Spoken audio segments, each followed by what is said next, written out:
Chapter 32. Melancholia. Mrs. Guerin opened the curtains in her room the same time every morning, but the light had not reached the floor in days. Margo lay with her back to the windows, a pillow held tightly between her arms, as she counted the dimples on the light blue wall next to her bed. Had she the energy, she would have pulled close the opaque hangings around her bed frame, but Wendy was bound to open them too. Anything she could to get Margo up and moving.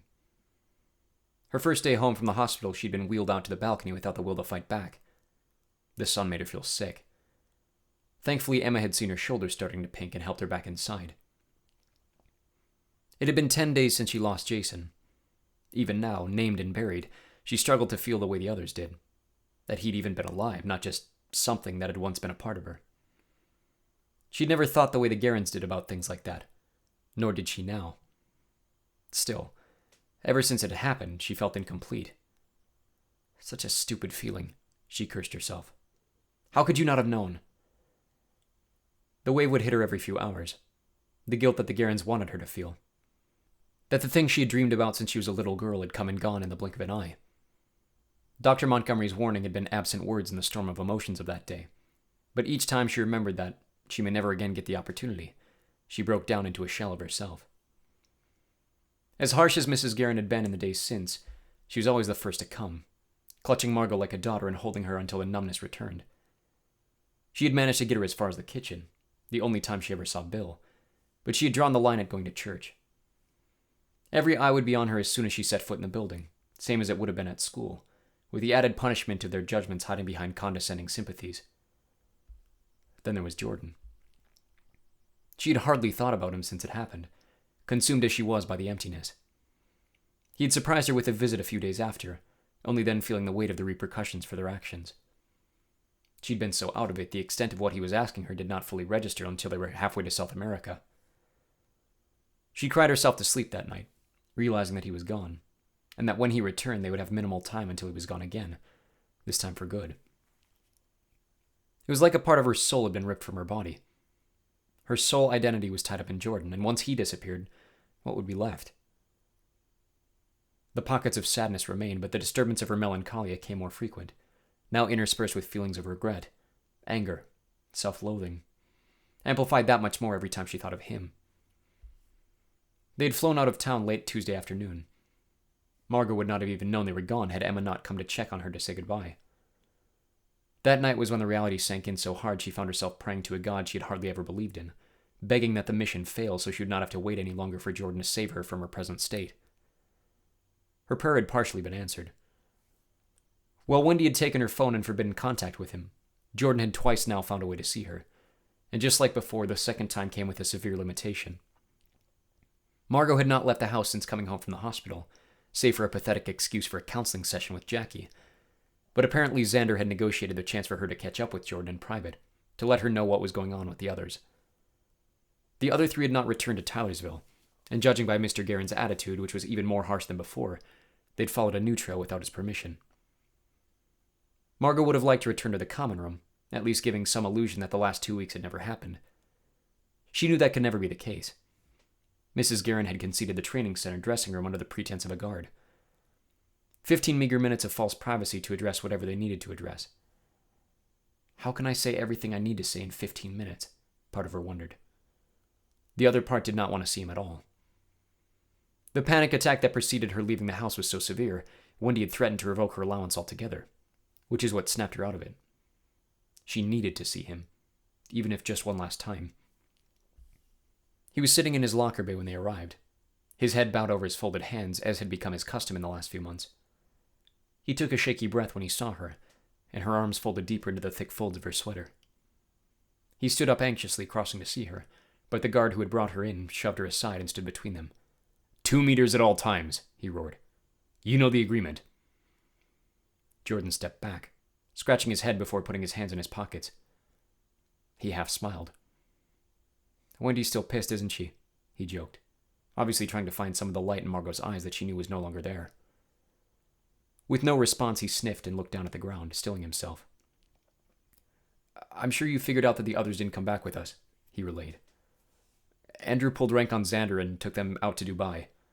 I think Riley's helping with a new mission. He recapped their time in Guyana, everything they found in the lab, and why he and Xander were forced to return home alone. But I was right, he smiled. The whole time, I was right about the clones. That's why they're headed east. Travinsky's got a cloning program set up with the Emiratis, and I know Johnny's involved with it somehow. He has to be. Margo felt like Riley, counting the seconds as they ticked away from their time together. Jordan's good eye looked more hopeful than she had seen in months. Her heart shattered. Both of her own swelled with tears until she could no longer hold them in. "What's wrong?" he wondered cautiously. "What's wrong?" she screamed, collapsing into her own bay and covering her face with her hands. Jordan moved to catch her, but stopped, remembering her guard. "You abandoned me after everything that happened. And all you can say is that you were right?" She paused, swallowing hard. "Go to hell, Jordan." "Margo," he argued, raising his own hands in confusion. "You told me to go. You gave me permission. Do you have any idea what I've been through?" she yelled again, tears dripping down her naked face. "Do you have any idea what you did to me when you left?" "Margo," he repeated, slower than before. "You gave me permission to go." "I don't even remember," she whispered through her sobs. "You really think I would have let you if I could? You abandoned me. Just like you're about to abandon me again." "Margo, this isn't my fault," he steeled, his face turning red. "You're the one—" "Don't you dare," she hissed. "Don't you dare say I was the one who did this." "I didn't even know you were pregnant," he shouted. "If you had told me—" "Oh, you think I knew?" she replied. "You think I just lied to you and hid it from everybody to save my own skin? That's exactly the kind of thing you'd expect me to do, isn't it?" Jordan shook his head. "Margo, no, You left me behind," she sobbed. She stopped herself, registering that they had both flipped to French at some point in the conversation, and realized that when he was gone, she was going to lose that side of herself too. She collapsed into her hands again. "Margo," he repeated several times before she even considered raising her head. "Margo, there's nothing I can do." "What do you think I can?" His lack of response infuriated her. Again, he was expecting her to hold the responsibility. "You can go to hell." "Margo, I can't change the law," Jordan said. "It happened. It's over. Jason's gone. There's nothing we can do anymore except—" "How can you possibly know what that feels like?" she raged. "You didn't lose him. I did." "Margo, I'm not blaming you because of what happened," he defended. "I'm as broken over it as you are." "Don't you dare say that to me," she bawled. "You've no idea what the last 10 days have been like for me." "You're right," he conceded. "But you're not the one they're going to send away because we both broke the law." "This isn't on me," she tried, but the part of her that had been buried during the conversation was coming to the surface, telling her she was wrong. "It's on both of us," he repeated. "But you're not the one they're sending away." He said it like he was going to return from an extended vacation. "I wish you'd just gone with them," she gasped, the words escaping before she could stop them. "I wish you hadn't even come back." The red on his own face disappeared, shocked to gray by her honesty. For the first time, his own emotions began to show on his face, matching hers. "You don't mean that," he denied. She shook her head dismissively. "Yes, I do," she doubled. "I wish I didn't have to say goodbye at all. I wish you'd been killed in China. Do you know how quick I'd trade you for Liz? When you're gone, at least nobody'll miss you." The realization of what she had said rebounded off the back wall, and she shot her hands to her mouth in shame. Jordan stood there, stunned into silence.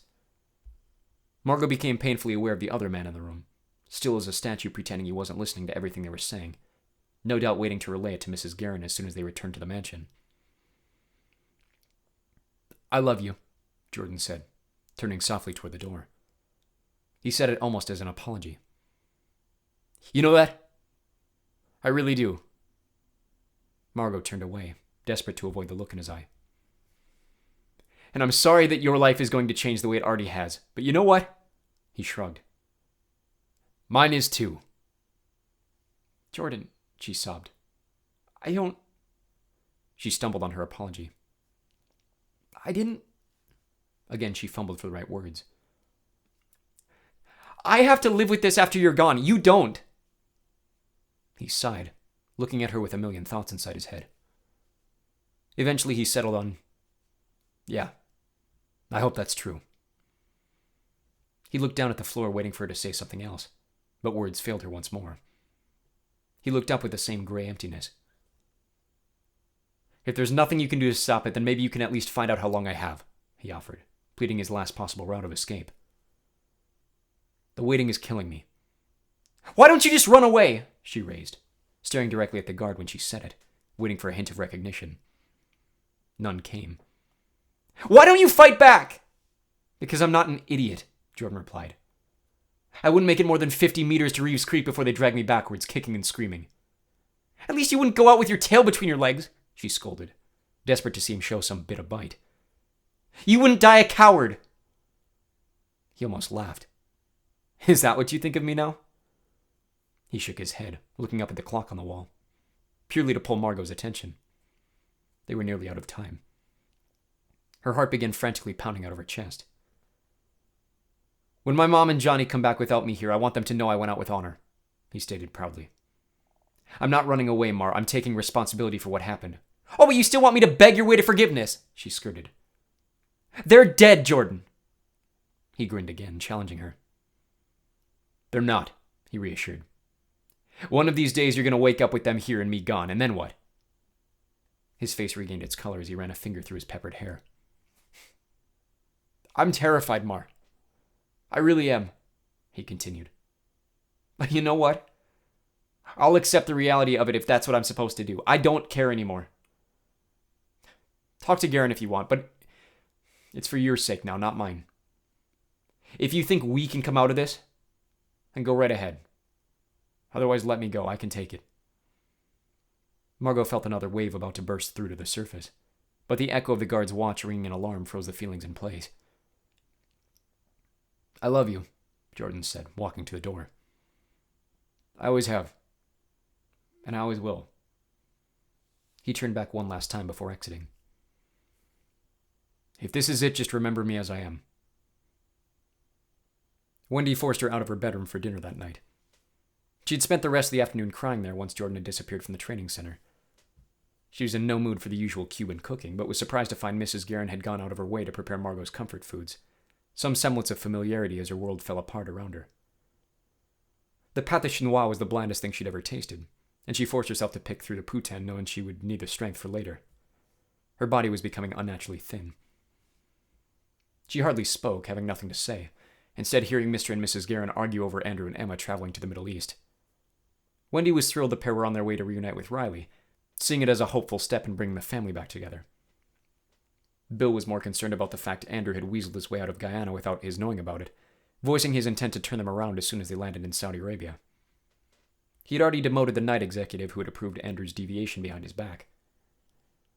His ferocity made Margo feel even sicker than the afternoon had left her, and once the others were done and she had made enough mess of her food, she excused herself back to her bedroom, sulking back under the covers to consider her next move. The shadowless walls dimmed as the April sun took its time setting, each second reminding her everything was now falling on her shoulders. It was approaching midnight when she finally built up the courage to rise to her feet. She needed a hot shower, and knew this was the only time where she could escape Mrs. Garen's imposing care. He would of course still be awake. The man hardly ever slept, but finding him in the right mood was a different challenge altogether. Something warned her to dress as modestly as possible. No doubt both of them thought of her even worse than before, and everything she did, said, or wore would now be under even harsher scrutiny. If she was going to get her way, especially now, she needed absolutely zero distractions. Bill was sitting in the parlor, 2/3 the way through a Richard Condon book. It was an open part of the house, a room where she could have passed through on her way from the main staircase to the kitchen or living room without anyone giving her a second look, even at this hour. He was the same, only looking up from the book when she stood still behind the other reading chair for several seconds. "Can I talk to you?" she whimpered, made even more nervous by the darkness in his eyes. He did not reply, instead sighing heavily and closing his book, placing it on the chairside table next to his phone.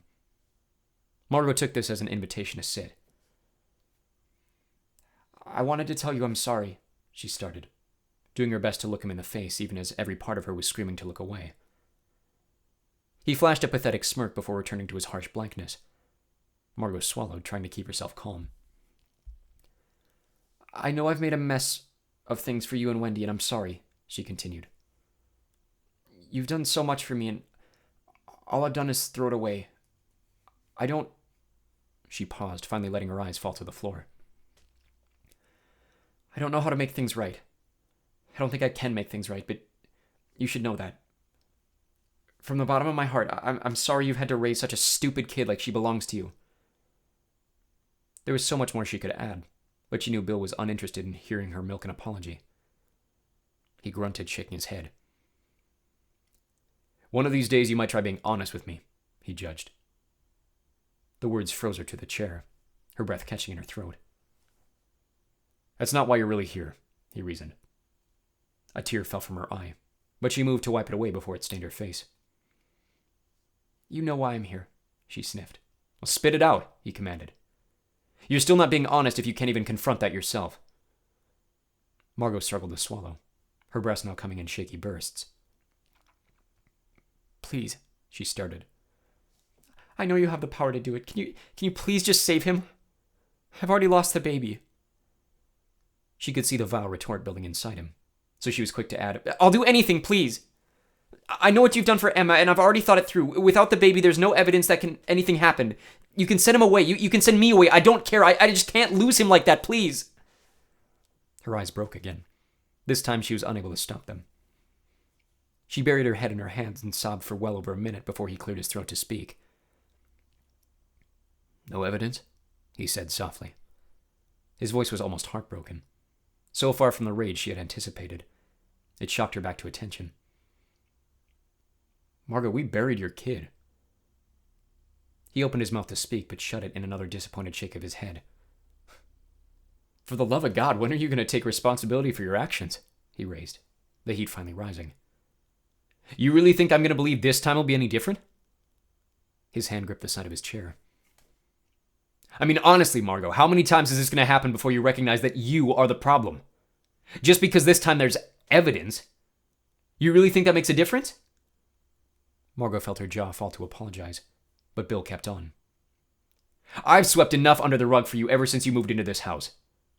You really think I wanted anything to do with you? No. It was Wendy. She caught wind of your story and convinced me it would be a good idea to give Emma another sister. And 5 years on, you've been nothing but a thorn in our sides, a drain on our resources, and the absolute worst thing that ever could have happened to all three of our kids." His fingernails were digging into the arms of the chair. Margo was no longer able to cry. The look Bill gave her was one she'd never even seen him direct at Mike Richmond. "It's not my fault," was all she managed to squeak. "Then whose fault is it?" Bill roared, rising to his feet. "Your father isn't responsible for the death of your son. You are. You want me to blame Wendy for bringing you here? Fine. Maybe I have. But Wendy isn't the reason Jordan's getting a needle in his arm. You are.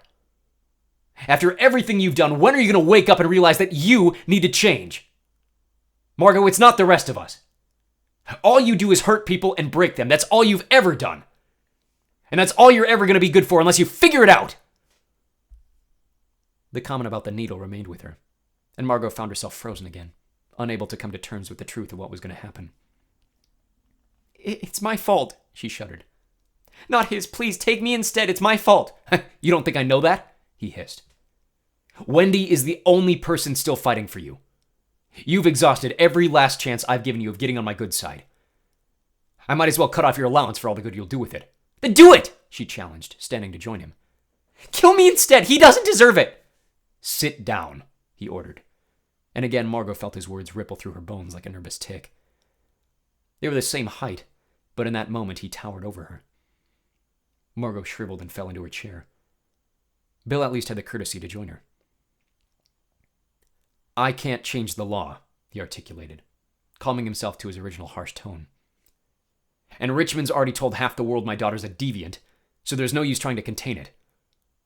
Margo sniffled again, knowing all along this would be the outcome of their conversation.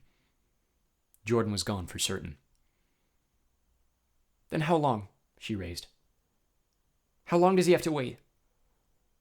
"I don't know," Bill responded honestly. "Legal's still working through the details of the case. When that's up, my best guess is end of the school year. You'll have plenty of time to say goodbye." Margo grit her teeth. "Pema?" she growled. You're letting Pema Tanner be in charge of this after everything she's done? How can you sit there and tell me that You will not lecture me on the lives of my children after everything you've done, he interrupted. And what's stopping me from turning her into Jack Rantanen? She returned. Bill's face turned scarlet. I am, he snapped. You will not go poking your little metal fingers in places they don't belong. Or any chance you ever have of seeing your family again dies with Jordan. Do I make myself clear? Margot's claws had torn into the leather of the chair. A chill ran down her spine. Where are they? She whispered nervously. He flashed another piteous grin. See how easy that is? He noted. Your priorities flip on a dime, Margo. You have nothing. No leverage, no room for negotiation. You are nothing to me. Where are they? She repeated louder, ignoring his comments.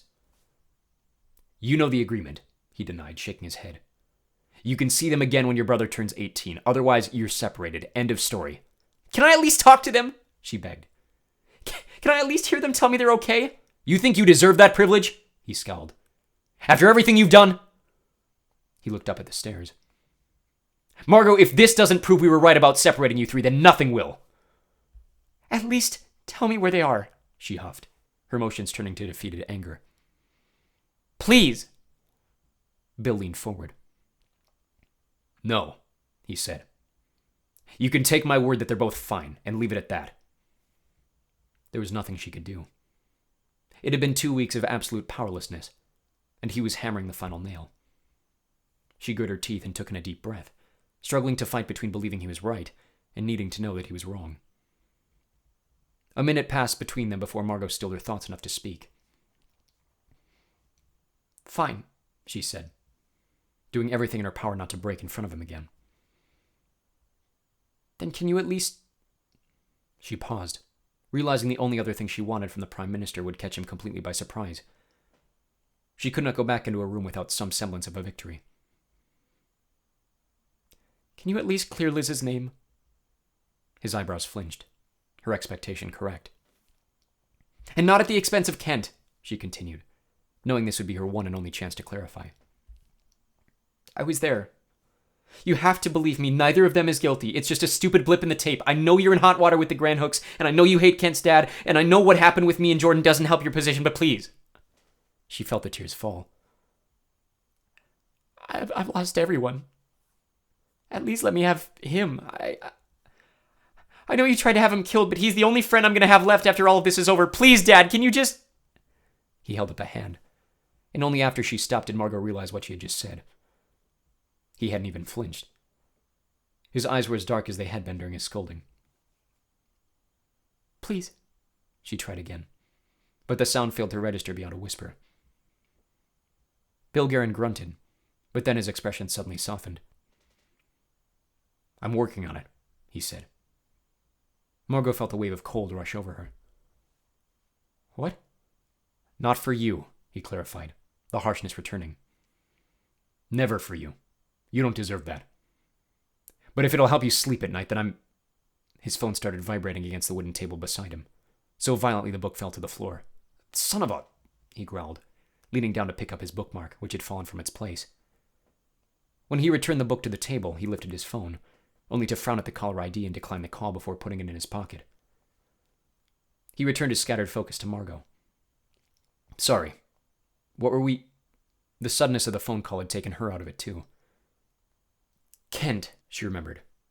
The Grand Hooks, you said you... I'm working on it, he repeated. I can't promise anything, but I'm working with... A bright light flashed over his thigh as the phone began to ring again, the vibrating almost sounding more intense than before. He picked it up, registering the caller again with the same confused expression, before looking at Margo. It's 1 a.m, he relayed, reassuring himself more than he was informing her. Margo shrugged. Hello? He answered, confused. Who is this? Margo could not make out the words, but Bill's face dropped as a man began yelling loudly through the other end. The entire color in his skin drained to paper white. Shit! He spat, jumping to his feet and sprinting straight through the front door, slamming shut behind him in his wake. She could hear him yelling at the posted guards to drive him to the embassy. The noise must have stirred Wendy, who floated down the stairs in a slumbering descent, clearly clueless to her husband's urgency. Margo was frozen in place, her head still twisted awkwardly toward the front door. "What was that about?" Mrs. Guerin yawned.